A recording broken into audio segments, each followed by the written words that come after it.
The PlayAction Podcast is fueled by Picasso's Pizza, where every night is pizza night.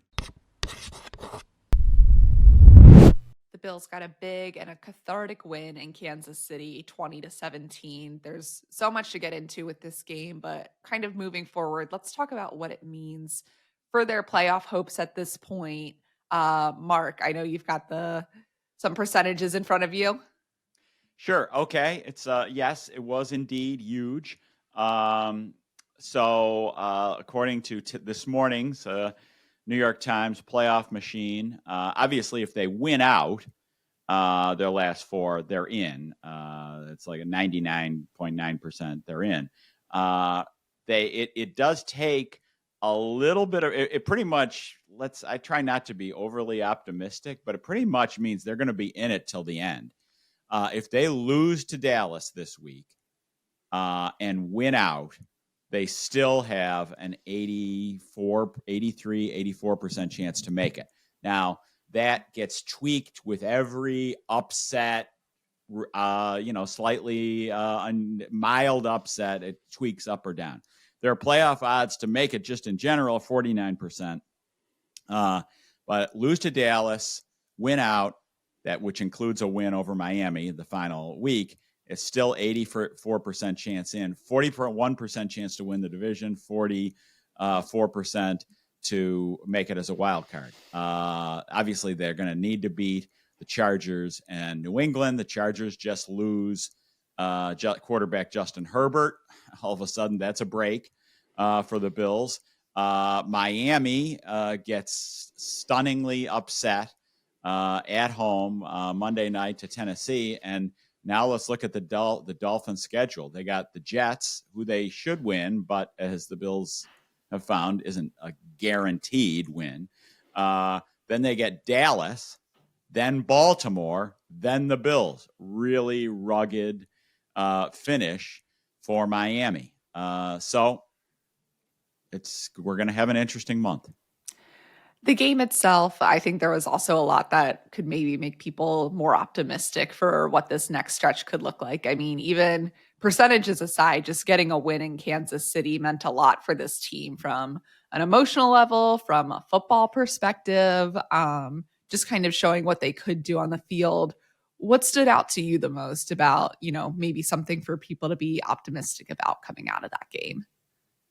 I think that Joe Brady's offense for a third straight game looked good. I mean, yes, Kansas City stopped them from scoring touchdowns in the second half, but they still held the ball and moved the ball.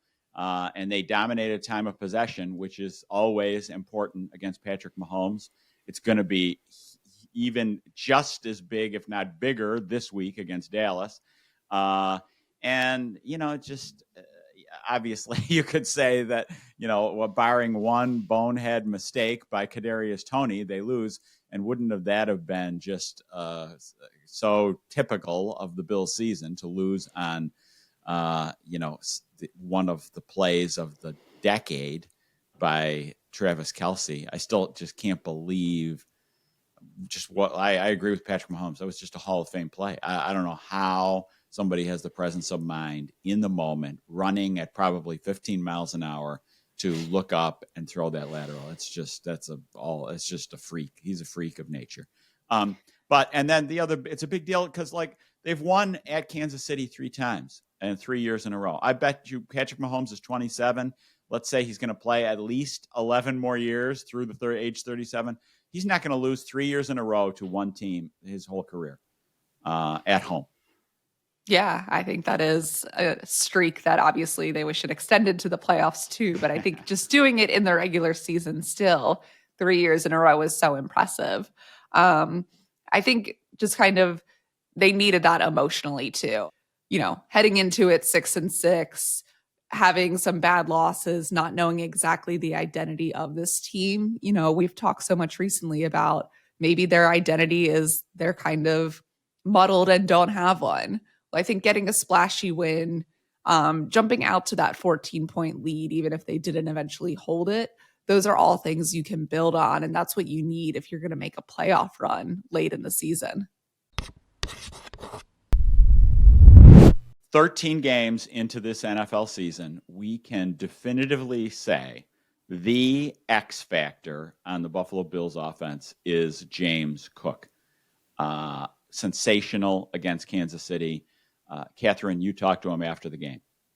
Yeah, James is quiet, but I think one way to tell how much he means to this team is how excited teammates are to talk about him. I went around talking to a few other guys about what James means to this offense. They all call him Jimbo endearingly.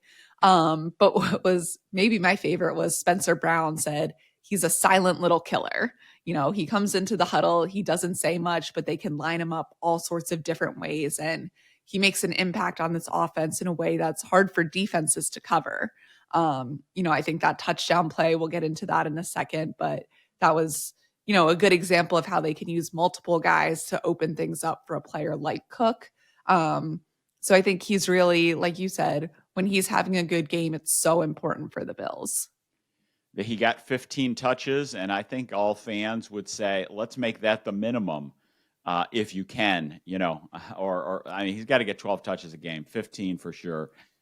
He is now the number 3 running back in the NFL in yards from scrimmage. Christian McCaffrey of the Niners is first at 16-14. Travis Etienne of the Jaguars is at 1189. Cook is 3 at 1180. Getting him the ball out of the backfield in the passing game, he's just his yards after the catch is electric. Devin Singletary had 38 catches last year for 280 yards. The year before, Devin had 40 for 228 yards. Cook has 38 for 391 yards, almost 200 yards more than Devin on the same catch total from 2 years ago. Yeah, and I think it'll be interesting to see what he does the rest of the season for sure, too. But against Kansas City, he had 5 catches on 5 targets, caught everything thrown his way, which was critical after, he did have that drop against Philadelphia. I think he really took that. He talked a good bit about the week of practice he had, but people brought that up independently, Josh Allen, Sean McDermott, Spencer Brown, I think Mitch Morse maybe as well. You ask them about James Cook, they're saying, we saw it in practice all week long, and he made that touchdown, that flip into the end zone look easy. Yeah, it was a Reggie Bush flip forward somersault. Just shows his speed, talent, and the Bills are doing a good job of getting the ball to the running backs. It was great to see they ran the same play that James dropped the touchdown pass in Philadelphia. They ran the real route first half against Kansas City. Credit Josh Allen for just making an awesome adjustment at the line, shifting the pass protection, and Cook gains 27 yards, which led to a score. So, more James Cook. Well, up next, the Bills host the 10-3 Cowboys, which is a giant challenge in and of itself. We've talked a lot about kind of what the Bills can do just in a vacuum, but here's a matchup that I think, even if they lose, they can still make the playoffs. We talked about that before, but I think this is going to be such a big game. Mark, what stands out to you about these Cowboys? They are hot. Remember how hot Miami was after a 70-point game coming in week 4? In my view, Dallas is hotter than that. They've won 5 straight. The last 6 games, Dak Prescott, 18 touchdowns, 1 interception, 311 passing yards a game, 37.3 points a game. They are number 1 in the NFL in scoring. In the first half, they are just on fire. They have scored 11 straight drives in the first half over the last 4 games. The last 4 games, 12 first half drives, 11 scores, 8 touchdowns. So just getting them to punt will be a challenge. Yeah, you mentioned the points. This is a team that has just been dominant too. They've scored 40 or more in 5 games this season. I think it makes it interesting against the Bills as well, where, we have seen this team be able to put up a lot of points. We haven't seen it quite as much to that extent lately. What do you make of this matchup, how these teams look against each other? I think Dallas is a more talented team overall. I think Dallas's offense is clearly better than Buffalo's offense. The Bills' offensive line is good and is having its best season under Josh Allen. The Dallas offensive line is better. Dallas's wide receivers are better than the Bills' wide receivers. CeeDee Lamb is third in the NFL in catches and yards. They have a 4.33 speed guy in Brandon Cooks. And Michael Gallup, while his numbers aren't as good as Gabe Davis, but he's a good receiver. Their tight end is Jake Ferguson, who's emerged, had him in a breakout second season. I'll say he's not as good as Dalton Kincaid, but he's close. Yeah, I think the way they also use all those pieces too, you talk about each of those players, their talent kind of on its own, but the way they're able to just mix guys in has made them really lethal on offense. I mean, I think this is another case where the Bills are this defense this is not a good matchup for the Bills' defense. This is a case where a game where you miss Tre'Davious White and Matt Milano 100%.